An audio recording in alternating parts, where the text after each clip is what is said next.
Hey people, voice talking to you, and today I've got something really special for you. Today we are looking at an absolutely massive demo from Steam's Next Fest. This is Airborne Empire, a unique cross between a mobile city builder and a map-based RPG set in the skies above a fictional archipelago. Now this demo is impressively big, and I absolutely recommend checking it out. So if you'd like to download the demo for free and try the game out for yourself, there'll be a link for it down in the description, where you can also find a link to my Twitch stream, because I played this game and every other game live on stream before I make my review. So if you'd like to see the games from this channel live, be sure to stop by. Now, Airborne Empire doesn't start out like many other recent demos with an intro of any kind. Instead, it tosses you headlong into the pilot seat of a massive flying structure. However, as you travel around, you can learn about the archipelago's history from its native population of bird people. And don't ask me why the bird people need propellers and balloons to fly. I think they get too heavy when they become anthropomorphic. This chain of islands is part of a once great kingdom called the Airy. Though their main method of transportation appears to be planes, most of its population has been grounded for centuries. Long ago, however, a fortress held aloft in the sky roamed the Airy. This was known as the Airborne Empire, a mythical city that was the pinnacle of technology, innovation, and warfare. The Airborne Empire brought peace to the Airy, driving off sky pirates and helping those in need. But, one day, the Airborne Empire mysteriously vanished, leaving behind only scattered ruins as a testament to its existence. But now, armed with technology I assume you scavenged from the fallen empire, you have taken on its mantle. As the ruler of your own fledgling fortress, you'll need to learn to build and manage a city in the sky, as well as navigate the contested airways of the island chain if you hope to restore the Airy and the Airborne Empire to their past glory. Now, before we dive into the nitty-gritty of gameplay, let me gush about the art for a minute, because this is one hell of a looker. Airborne Empire is gorgeous. This video doesn't quite do it justice, but that's mostly because I'm still stuck with my old laptop and it struggled with the rendering. Your air city, yes, that's what I'm calling it, is made up of lots of different structures, all with their own designs and this hand-painted style that feels very Renaissance. In fact, the designs and the general technology all seem fantastical. It's like something out of Da Vinci's notebooks. Not only that, but you can customize the colors of each piece of your city with surprising detail. You can even find new colors as you travel the map. Plus, there are moving parts attached to practically everything. Even storage containers and houses have little fans and conveyors so that your whole base is always this constant buzz of activity and motion. You can even watch your little bird citizens moving boxes here and there and hammering on constructions and even waving down at settlements below. There isn't a ton of variation to building styles, but they all look distinct, and there's even progressive building animations for parts that are under construction. And that's not even touching on the gorgeously detailed map that you'll be soaring over, with animated trees and animals and water and this really pretty filigree pattern that makes the world half actual hand-drawn map and half like cardboard craft sculpture. There's also a bit of a strategy board game feel to it, since it includes little visual elements that help the player understand their surroundings at a glance. For example, trees will be reduced to stumps when harvested, or will disappear from their veins, and schools of fish will depopulate. Also, there are map numbers near these resource nodes that tell you exactly how much is left in them. The main player UI isn't anything special, it's just this semi-transparent beige color, but it's perfectly navigable, so I don't really have any complaints. While there aren't any weather systems implemented yet, and I say yet because I think that would be an awesome addition, the color palette of the world drastically shifts from the bright gleam of the sun in the daytime to the cozy glow of lanterns at night. There are also some really artistic character portraits of the various bird people that you'll encounter along your adventures. They're all made in the same stylish, hand-drawn glory to show off their personality with just their images. They include little details like different clothing and colorations, tools, and even different bird species that give hints about that character. Because what species a bird is from seems to have a pretty big impact on their personality and manner of speech. And this, combined with the various other quirks they display, work together to make the important characters at least somewhat memorable. We may be fewer than the knights were in old times, but we're just as spry! I think the captain's trying to demonstrate a backflip. Oh, that was painful. And it's that easy! Now, normally I'd try and separate the different elements of this game into city builder and RPG, but they're actually pretty well intertwined. Managing your floating kingdom is largely about balancing resources.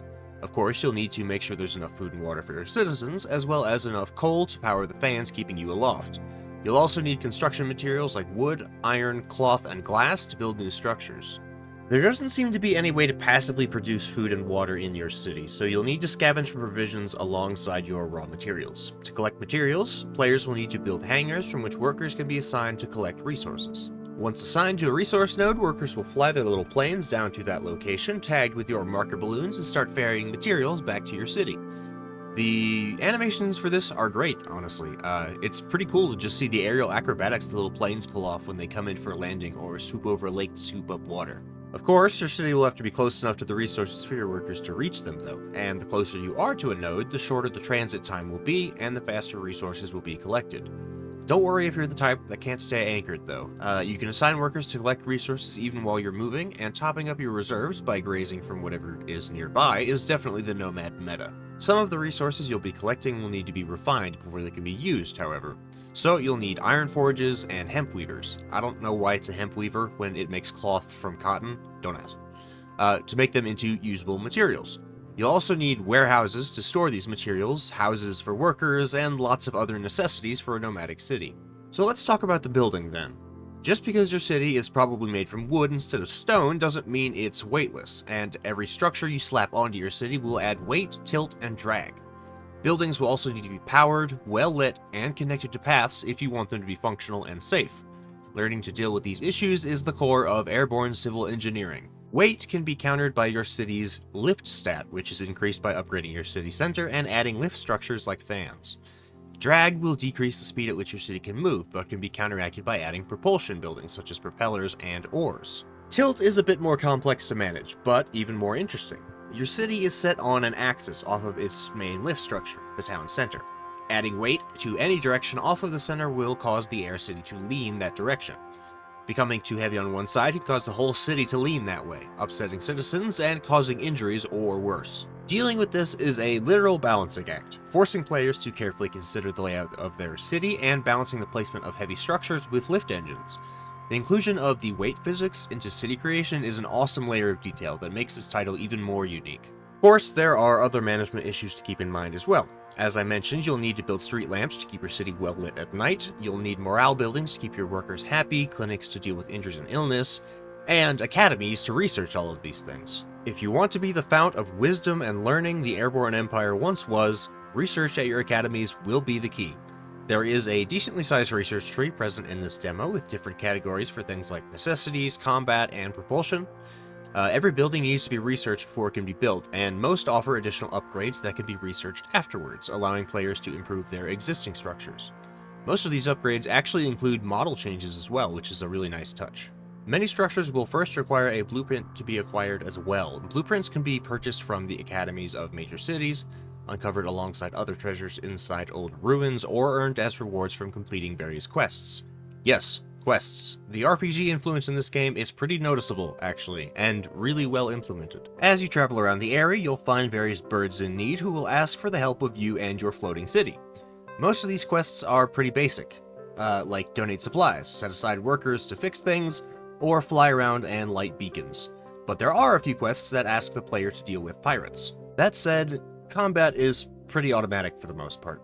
Once you have defenses, combat is really just a face-off between your towers and the enemy's planes.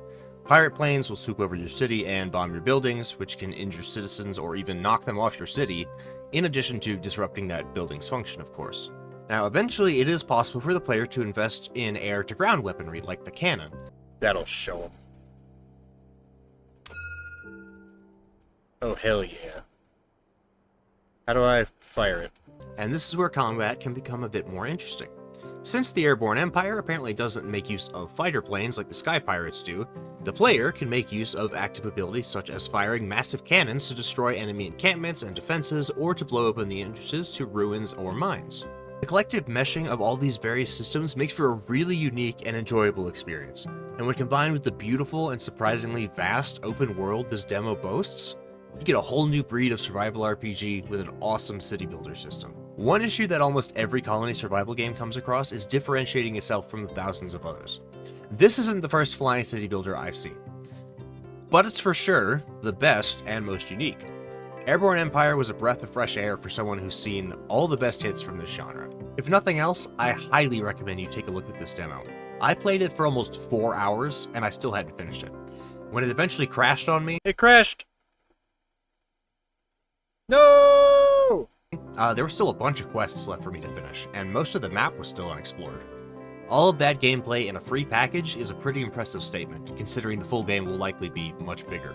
Airborne Empire pressed all the right buttons for me, but I'm just the voice in your head, so now I want to hear what you think. Let me know what your thoughts are on this one down in the comments. I'd love to hear from you. If you enjoyed this video, consider leaving a like or subscribing. I put out new stuff all the time, and it really helped me out. Thanks so much for listening to me today, and you'll be hearing from me again real soon.